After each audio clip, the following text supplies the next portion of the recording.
And please raise your right hand. Do you solemnly swear to tell the truth, the whole truth, and nothing but the truth in this public inquiry, so help you God? Thank you. The oath has been administered. Okay, Mr. thank you. Chair, Your Honors. Thank you, Comsec.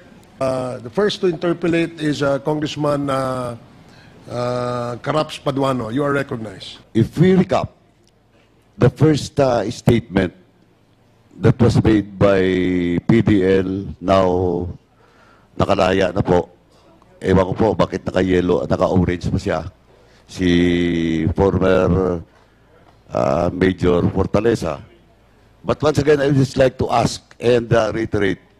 Yung first statement mo po, di ba sabi mo po, first encounter with GM Garma, doon sa Dapicol, nagbisita po siya. Yes or no lang po?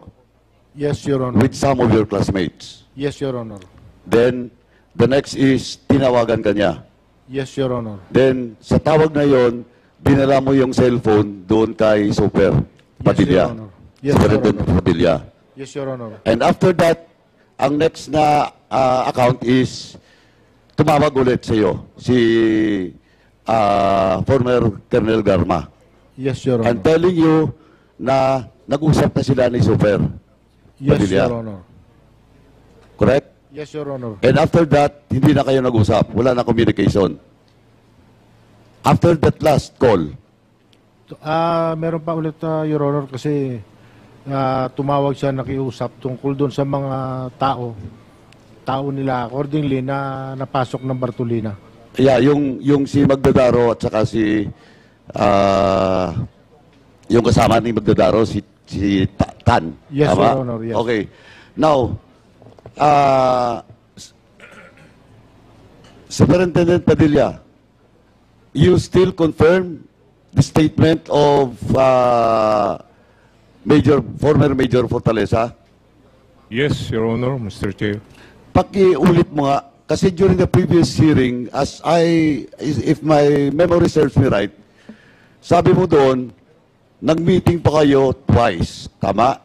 Ni Colonel Leonardo. Once lang po. Once. Yes, Your Honor. Once kayo nag-meeting. Yes, Your Honor, Mr. Chair. After that, may mga tawag, communication Wala na nangyari? na po. Wala na po. Wala na. Wala na But the meeting was made before the killing. Yes, Your Honor, Mr. Chair. Saan yun? Yung meeting in CIDG office in CIDG office. Yes, Your Honor. Okay. Now, Colonel Garmad, in the last hearing, you confirmed that indeed there's a meeting in the CIDG office. Tama po ba? Yes, Your Honor. Tama. I met the... Pakilapit po. Yes, Your Honor. That is where I met the warden, Your Honor. Also, okay. So you met the warden in the CIDG office. Now, Colonel Leonardo. Colonel, this will be your last chance. Yung tatlo po, inamin na po ni Colonel Garma na nag-meeting kayo. In the statement of former Major Fortaleza, sinabi niya na po, yung tawagan, yung first visit, tapos yung statement that ayos na, may mga tao na dun sa loob. Now, in the last hearing, you deny it. Now, this will be your last in this committee to tell the truth.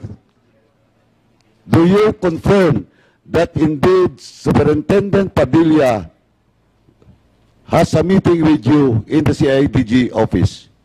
Kasi po, marami na po tayong witnesses na lalabas din. Tsaka alam na po namin ang totoong pangyayari. Alam na po namin yung puzzle, tapos na po. As I've said, noong nakaraan pa. And that includes also the question that I asked you in the previous hearing with regards to your meeting in which you evaded. In the first preliminary question that I asked you, you evaded to say and tell to this committee the place where the meeting happened. Now, again, Colonel Leonardo, do you confirm that indeed you have a meeting with Superintendent Padilla? Or else, I will be forced also to call somebody that will testify again. No, Mr. Chair. You deny. Yes, Mr. Chair. No meeting happens. No meeting happened. So these three witnesses and resource persons pointed to you that there is such a meeting happens, and you still denied. Sir, as I previously... Yes, I am just asking you. no You meeting. still denied. No meeting, Mr. Chair. With that, Mr. Chairman, I move to cite in contempt former Colonel Leonardo for evading, lying in this committee in violation of Section 11 of our provision on contempt, paragraph C, Mr. Chairman. So move. There is a motion to cite in contempt Commissioner Leonardo for violating Section 11, paragraph C of the Rules of Procedure Governing Inquiries in Aid of Legislation of the 19th Congress, and it was duly seconded. Are there any objections? Mr. Chairman, Yes, Congressman. may I assist the person beside Colonel Leonardo? Yung sa kabila po, on the left side. Mr. Chair, he's my counsel, Mr. Chair. You're right. So you have entered your appearance here? When?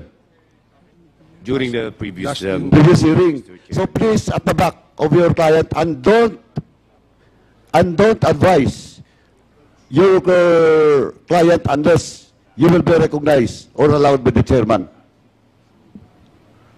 So may we remind the councils of our resource persons to please comply with the rules, our ground rules. You may advise your client of his legal rights, but you may not coach them. Okay? You sit at the back. And may we ask the You sit at the back, page, attorney. can you please provide chairs for our lawyers or counsels of our resource persons? So, it was duly seconded. Are there any objections? Mr. Chair, may I... Hearing none, Mr. Chairman. the motion is approved. Mr. Chair, Colonel, I will allow you to speak. Let me just finish the ruling of the chair. The chair has ruled on the motion to cite Colonel Leonardo in contempt for violating Section 11, paragraph C of our Rules of Procedure Governing Inquiries in Aid of Legislation. So now I will allow Colonel Leonardo to speak. Is this in relation? Chairman. Is this? Mr. Chairman, Congressman. before we allow Colonel Leonardo, let me wait first for the second motion, Mr. Chairman, on his detention, Mr. Chairman. Thank you.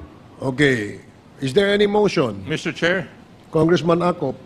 may I respectfully move that Commissioner Leonardo be detained in the premises of this House until such time that the committee would have finished its committee report. So move, Mr. Chair.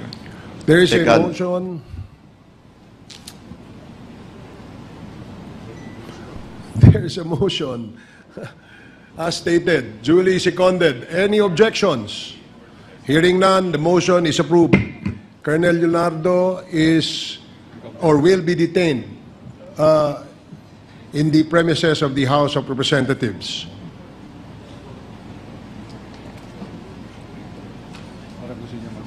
Okay, Colonel Leonardo, would you?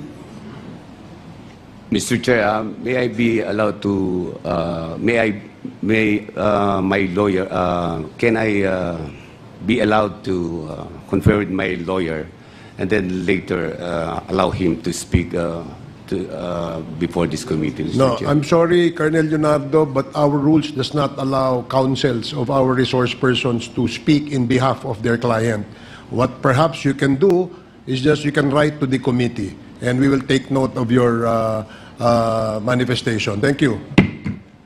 Yes, please proceed. Mr. Chairman, actually, I just like to tell the council and Colonel Leonardo that you have also the right to make an appeal in this committee, but after this committee hearing.